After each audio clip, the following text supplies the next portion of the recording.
Ange Prisca Dionzo, défibrillateur des réseaux sociaux, Ange la vérité, Ange la solution. Vous allez bien, super bien, moi je vais. Alors aujourd'hui, je vais vous parler, je ferai cette vidéo en 2 temps.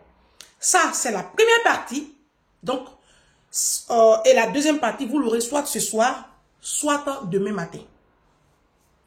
Alors, je vous parlerai dans cette vidéo de la sorcellerie dans le milieu africain et puis de la jalousie, parce que ça va ensemble. La sorcellerie va toujours avec la jalousie. Vous avez suivi l'année dernière, je ne sais pas si c'était l'année dernière ou en 2022, je ne sais plus, puisque moi je ne suis pas très réseaux sociaux, mais j'ai suivi un temps soit peu l'épisode des frères Pogba. Lui qui joue au football ici dans l'équipe de France là, vous, et c'est plus machin. C'est quel nom même? Ils sont 3 frères, un truc comme ça, ils sont 3 frères. Les mamans les a élevés, en tout cas, elle s'est occupée d'eux. Et puis Pogba là, lui, il a gagné la Coupe du Monde non, avec les Kylian Mbappé. Je sais pas, en tout cas, si je me trompe, tant qu'à faire. Vous avez suivi cette histoire où il y a eu le frère qui a déballé des choses de famille pour dire que lui, il a fait du maraboutage, tout ça. En fait, c'est vrai, hein? C'est pas que c'est faux. On sait tous que dans le milieu du sport africain, il y a du maraboutage. Si, les gens font. C'est pas... Le frère n'a pas menti. Son frère qui a livré le petit frère n'a pas menti. Il a dit la vérité. Mais il a fait parce qu'il était jaloux de la réussite de son frère. Pourquoi c'est son frère? Et puis pourquoi c'est pas lui? Vous voyez? D'accord. Cette histoire-là nous a donné une leçon. C'est pour dire que vous pouvez sortir de la même maman.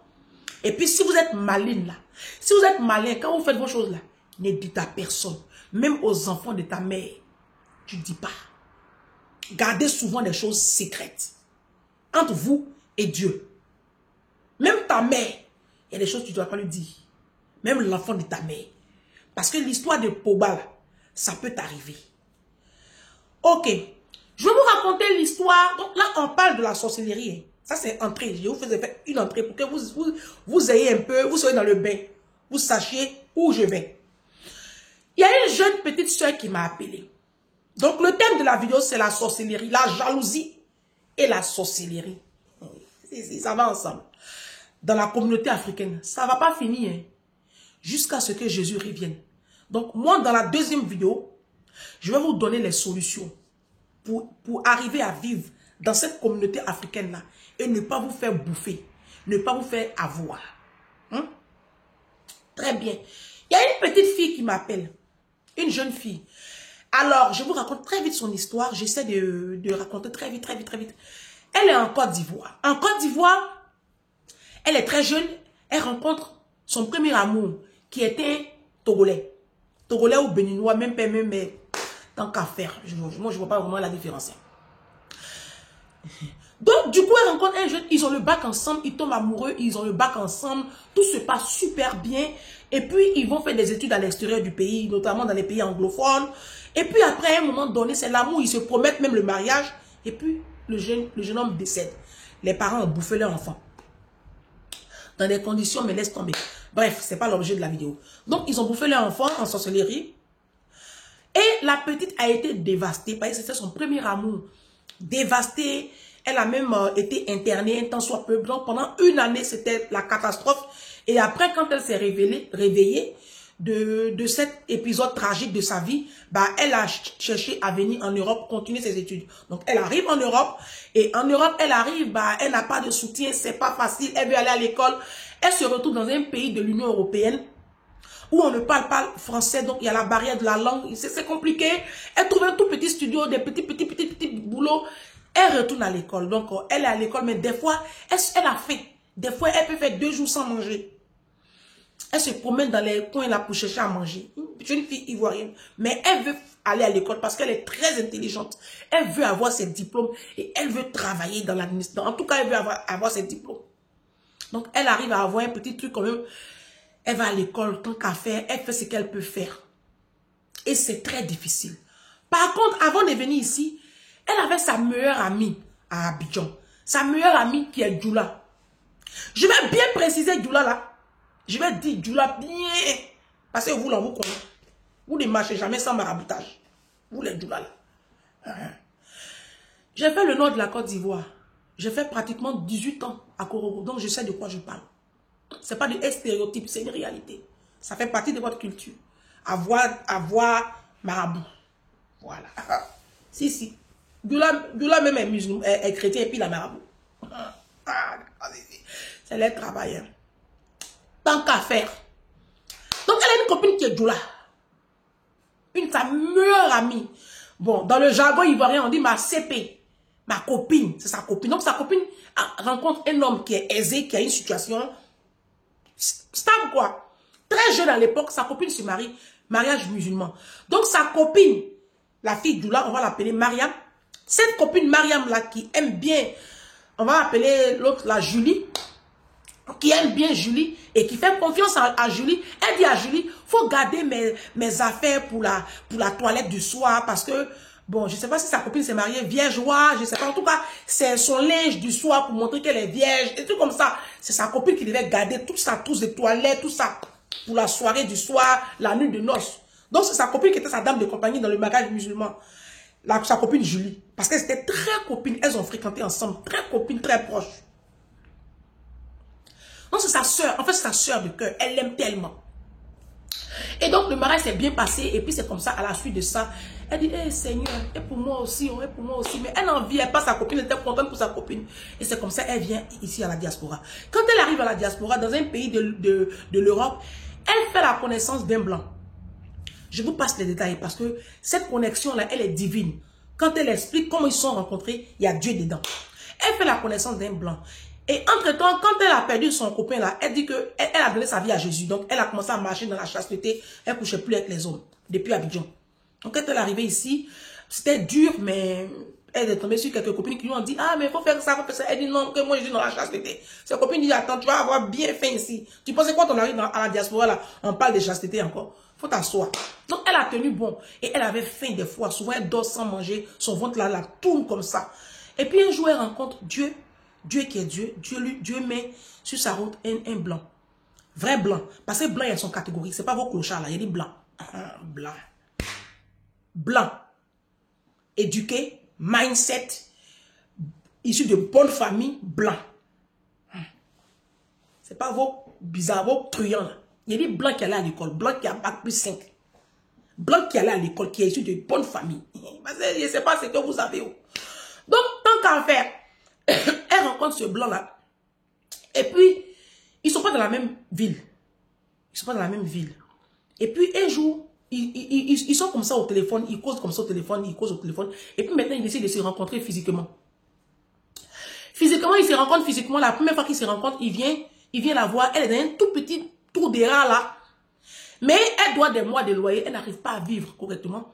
Et son blanc lui a demandé, on va l'appeler Philippe. Philippe lui demande, ça va? Ça va, Julie?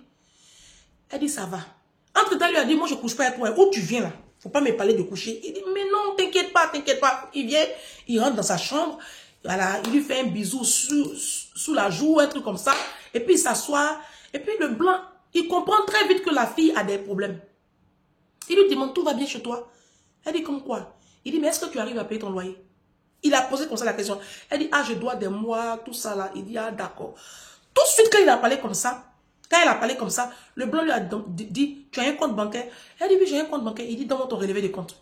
Donc, il fait rentrer toutes les données et puis il lui vide tout l'argent qu'elle doit payer, loyer, qu'elle paye. Et puis, on veut la mettre dehors là. Il a tout payé en une fraction de seconde. On dit, tu es blanc. Hein? Donc, tant qu'à faire, c'est blanc seulement qui peut faire ça. C'est blanc qui n'a pas encore vu couleur de ton soutien qui peut te virer autant d'argent. Ça, c'est blanc. Noir. Noir, même petite bière, même il t'a donné même. Il veut commencer à mettre son doigt en bas de toi. Ça, c'est les noirs. Bon, c'est un blanc éduqué. Hein. C'est les blancs éduqués là. Il est éduqué. Il a des manières en fait. Voilà. Vous savez, quand blanc est éduqué, ils ont des codes. Donc, c'est un peu ça. Et donc, il lui vit l'argent. Elle est choquée. Parce que quand elle voit la somme qui a été virée, elle est choquée. Donc, après, le blanc lui demande, est-ce que ça peut t'aller? Elle dit, oui. Il dit, mais tu as de quoi à manger? Elle ne peut pas lui dire, parce qu'il a déjà donné gros argent, elle ne peut plus lui dire. Mais il a compris, le blanc a compris. Le blanc dit, mais tu peux tout me dire, hein. Je sais que tu es une fille bien. Je sais que tu n'es pas avec moi pour l'argent. Je sais que tu n'es pas avec moi pour m'escroquer. Je le sais, je le sens. Donc, tu peux tout me dire. Elle n'a pas voulu parler. Elle n'a pas voulu parler. Et puis, bon, c'est resté comme ça. Et elle partait accompagner le blanc le soir. Elle se pressait même pour qu'il parte parce qu'elle va aller mendier dans les associations à la fin. Et le blanc, pendant qu'elle était ça s'apprêtait, le blanc a ouvert son portefeuille. Il a déposé une liasse de billets au chevet de son lit. Il dit, allons-y. Donc, ils s'en vont. Et puis, le blanc lui a demandé, tu as vu ce que j'ai déposé là-bas? Elle dit, comme quoi? Elle regarde, elle voit une liasse de billets de 50 euros, 50 euros, 50 euros, 50 euros. Elle dit, on peut faire ça. Il dit, bon, débrouille-toi avec ça pour le moment. Tu en as pour 2-3 semaines de course. Et puis, on en reparlera plus tard. Et puis, le blanc s'en va. Il lui fait un bisou sur la joue. Il monte dans sa voiture et puis il part. On appelle ça un ange. La petite fille là, bête qu'elle est, mouton qu'elle est, mouton. Elle appelle ça CP. Quelque chose même c'est pas aller quelque part encore. Elle va appeler sa copine. C'est sa copine, c'est sa soeur de cœur. Elles partagent tout. Depuis elles sont ensemble. Elles sont en troisième. Elles ont fait troisième, seconde, première, terminale ensemble. C'est sa copine, c'est sa soeur de cœur. Elle se dit que il n'y a pas de problème. Ça nous arrive à tous. Ça nous est arrivé à nous tous. Elle se dit il n'y a pas de problème. C'est sa soeur. Elle appelle sa soeur. Elle lui explique tout. Pendant qu'elle explique tout à sa soeur reste muette. Elle ne parle pas. Elle lui demande, ah Mariam, tu dis rien? Je suis là, et t'écoute. Bon, tant qu'à faire, le blanc s'en va. Quand le blanc s'en va, quand elle raconte à la copine, le lendemain, elle écrit au blanc, il répond pas. Pourtant, toute la soirée, ils sont écrits, hein. Ils sont écrits. Bisous, tout ça. Le lendemain, elle reçoit aucun message, elle appelle le blanc, c'est bloqué, tout est bloqué, le blanc l'a bloqué. Et en même temps que le blanc l'a bloqué, sa copine, sa CP, l'a bloqué. Elle n'arrive pas à joindre sa copine à Abidjan. Non, c'est un film. C'est un film. Ma chérie, il faut prendre faux profil. Tu vas venir écrire sur YouTube et puis sur Facebook que si je dis là, si je mens. Donc sa copine l'a bloqué. Elle n'arrive plus à joindre sa copine. Elle comprend rien. Elle ne sait pas ce qui se passe dans sa vie. Le blanc la bloque pendant 4 mois. 4 mois passent, elle commence à prier. Elle prie pendant les 4 mois. Elle dit, mais qu'est-ce qui se passe? Elle prie. Elle n'arrive pas à joindre sa copine pour se confier à elle. Mais elle ne comprend pas. Et elle n'arrive pas à avoir aussi du boulot. Et maintenant, 4 mois après, le blanc réapparaît. Le blanc envoie un texto. Oui, chérie, je suis désolée. Je ne sais pas ce qui m'est arrivé. Pourquoi est-ce que je me suis comportée comme ça? Est-ce que tu me pardonnes? Elle dit, je te pardonne, il n'y a pas de problème. Dès que le blanc finit d'écrire le texto, il lui a écrit vers midi. Dans la soirée à 20 h, le même jour, la copine lui écrit. Moi, je ne suis pas une menteuse. Hein. La copine lui écrit. Ah, copine, excuse-moi Julie, je suis désolée, j'ai eu plein de petits soucis, donc je me suis coupée de tout le monde. C'est pour cela, je vais t'expliquer tout. Excuse-moi ma copine, et je suis vraiment désolée, mais tu me manques. Je dis, hey, mais qu'est-ce qui s'est passé comme ça, puis tu m'as laissé comme ça. Il y a eu tellement de problèmes ici. Elle a dit ça comme ça. Donc le blanc revient. Elle commence à causer à sa copine. Le blanc revient dans sa vie. Entre-temps, quand le blanc revient dans sa vie, elle a eu un petit boulot. Elle travaillait, on lui donnait son petit argent, elle mangeait. Quand le blanc revient dans sa vie, un jour, le blanc vient la voir. Le blanc lui dit, ah, je vais te voir. Elle dit, il n'y a pas de problème. Donc, il prend sa voiture, il vient. Il lui présente sa fille, tout ça. Il a une grande fille. Il lui présente sa maison. Il dit tout sur WhatsApp, tout. Il dit qu'il veut l'épouser, il veut l'épouser. Le blanc dit, je vais t'épouser parce que comme tes papiers commencent, parce qu'elle commençait à avoir des problèmes de papiers. Il dit, bon, ce qu'on va faire, je ne voulais plus me marier parce que j'ai été déçu, mais pour toi, parce que je t'aime et parce que je veux que tu aies une situation stable, on va accélérer la procédure de mariage, on va se marier.